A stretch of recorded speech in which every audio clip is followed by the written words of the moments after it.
looks like Radiant definitely going to take the top one, and Dire are going to take the And one. they're off. And it's going to both mid. So neither mid gets an advantage from this, Worthy except for the fact tribute. that, well, they have one ward in the mid for Taylor, so Taylor Swift will have a slightly better view if she is downhill versus the Queen of Pain.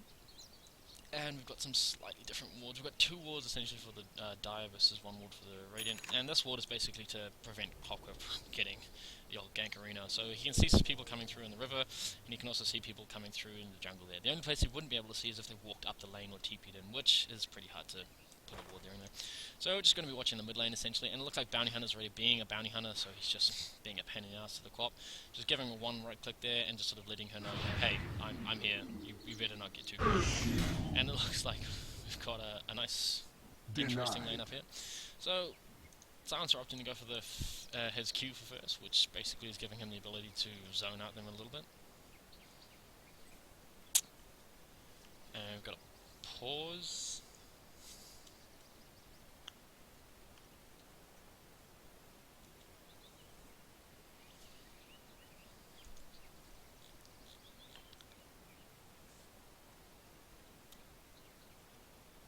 Anyway, we'll just go over the items for a little bit. So, no debuff indicator. Right. Unfortunately, with the new patch, yeah, some things are a little bit funny. So, we just got a bunch of regen here for Tidehunter, essentially just going from Mango to give him the odd burst of mana here and there, and the Mango and dual bits of damage here. Night Stalker does normally right click quite hard, so, you know, possibly go for some other things like stats in there in place of them.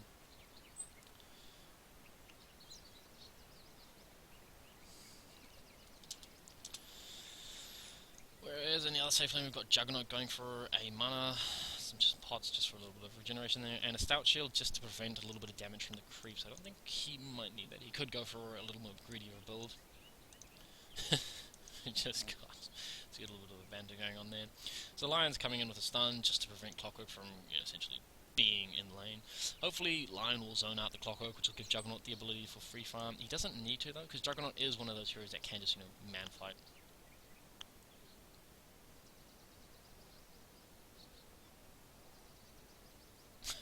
Just got quite a bit of talk going on where the team is basically throwing each other out.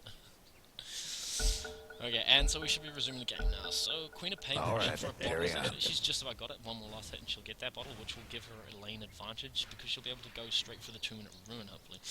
Now, a little bit too close to Quap. Yeah, just taking a couple of right-click damages here. Unfortunately, though, the same goes for Templar Assassin, taking some damage in the form of the dagger from Quap. And Templar Assassin probably wants to use an item to get that bottle on her. So Templar Assassin getting a slightly faster bottle than the Queen of Pain. However, the Templar Assassin did have more regen pulled towards her and didn't have to deal with that bounty being just a pain in lane. So the bounty's just walking around here, and this is the essential power of the bounty. He can just sit in here, casually take a last hit, and he is taking experience from the Clockwork, but he's also giving that scare tactic presence where he's essentially saying, you know, I'm here, be a little bit careful, because I can actually right-click you down quite quickly. And we've got a little bit of a skirmish happening here in the top lane. Slark's just slowly building up his stacks, resistance shift stacks, and the longer he attacks someone, basically, he's like OD. The longer he attacks, the more damage he gets with it. And now, Nightstalker should be a bit careful here, because Slark has level counts. Unfortunately, he doesn't have the ability to purge it off, and Silencer is quite weak, but the Slark will be able to definitely out-harass these melee heroes now for a little bit. There will be a time when the Tidehunter and the Nightstalker both level up to a point where they're scary. Ooh, and we've got a haste run pick up from the bounty, which means that he's probably going to try and gank. Mid tower's coming We'll go apart. there in a second and just look at this a little bit more. Clockwork is taking a bit more damage than you want, and this is the power of the bounty. He can just stand here, and Templar Assassin can just be like, I'm totally fine. I don't need to worry about you even coming close, because if you do, you die. You overextend, that's it. And so basically, Bounty Hunter just helping Templar Assassin win that mid lane just a little bit more, because Queen of Pain is one of those heroes that's very good at winning mid, because she has the ability to blink, take runes, and pretty much guarantee that she can out-regenerate someone.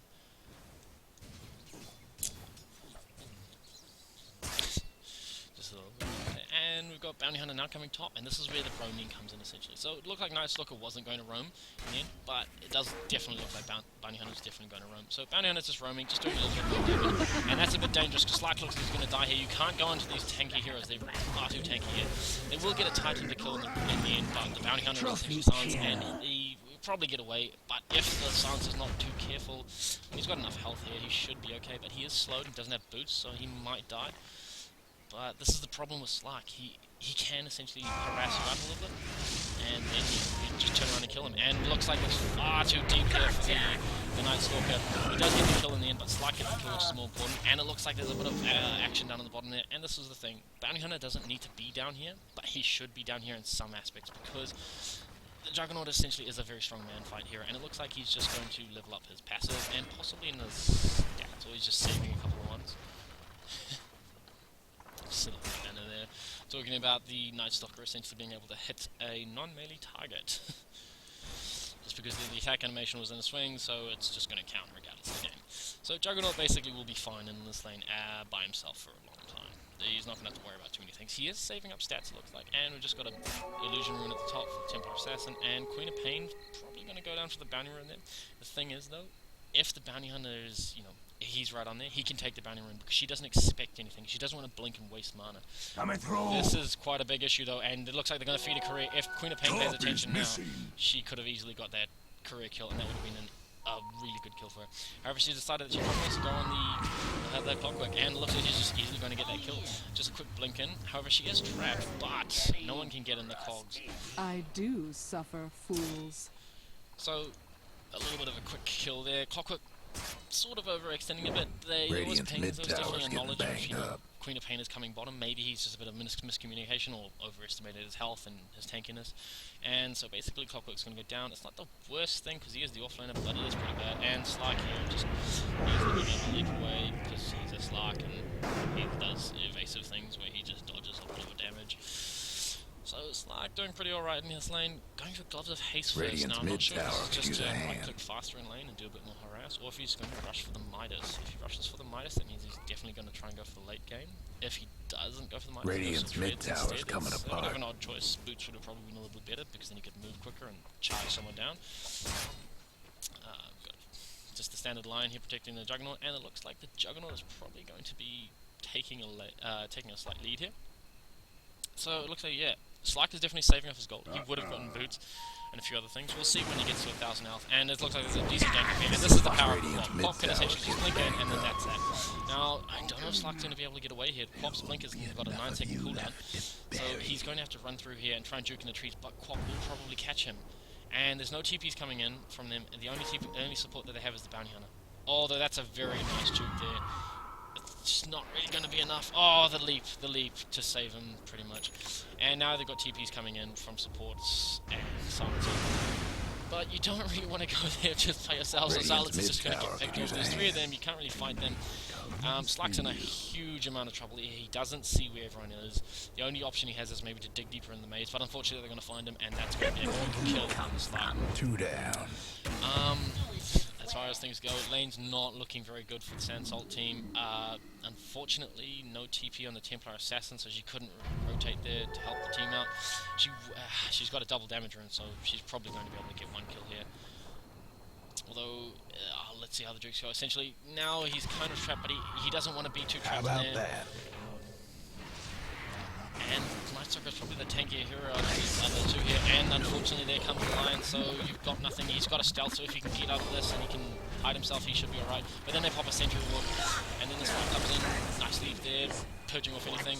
The Queen of Pain is definitely sitting up here, and the problem is that, yes, the Templar Assassin will definitely just right-click you down once she gets Refraction, because she takes no damage from each hit.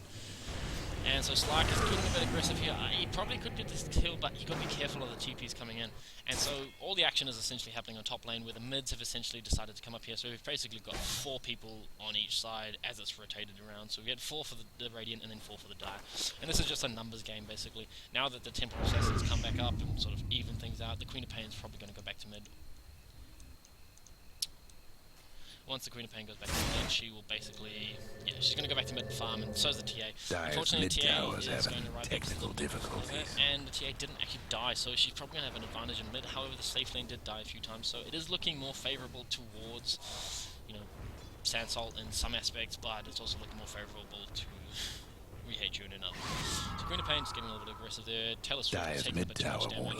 Now she's got a nice little setup going here where she just pops the traps down and essentially picking the figures with runes there. Both runes going to the Dire's mid tower could use a little help.